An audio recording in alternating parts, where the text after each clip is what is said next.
So ayun na nga guys, no, walang ice cream na dumating at pinagana ko pa naman yung aming ice cream ngayong araw, kaya pinagawa ko na si Ambit kanina ng mga ice, no, para bukas ay ayan, may ice tayo na ibibenta, no, at wala pa talagang ice cream ngayon at hindi dumating yung ating delivery. Malay mo baka bukas is dumating na sila, kasi sabi nila paganahin daw muna natin yung ref, no, bago dumating, kasi para pagdating ng ice cream is malamig na siya yung ating ref.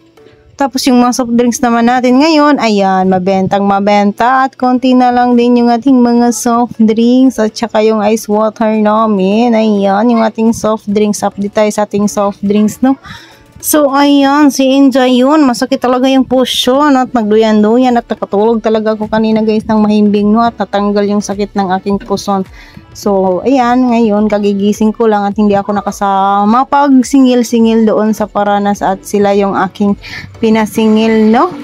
Tapos, ayan, si Alter tinatawag ko dyan kasi nga, ay pinapagalitan ko ang batang iyan kasi nagpasaway-saway, no? Tapos duty ngayon ni Papa Odon, ayan, nagagawa na siya ng lumpia dahil kanina pa kaming tanghali is naubos na yung lumpia. Kaninang tanghali pa nga sana si Papa Odon maggawa ng lumpia guys, kaso lang is napakainit. Tapos yung aming TV naman ay walang signal, o diba, pinihit-pihit na lahat-lahat ni Ambit ay hindi pa rin gumagana, kaya sabi niya ay pagod na daw siya kaya bukas na lang daw.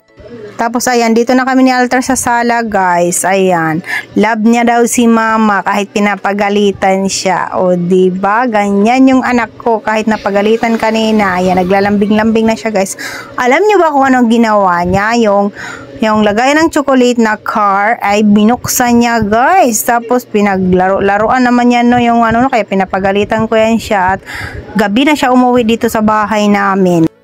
Tapos nag-away kaming dalawa dyan. Tapos hindi siya makanood ng TV nga kasi yung TV namin is walang signal. Tapos si Kuya Dritz naman is gabi na rin umuwi.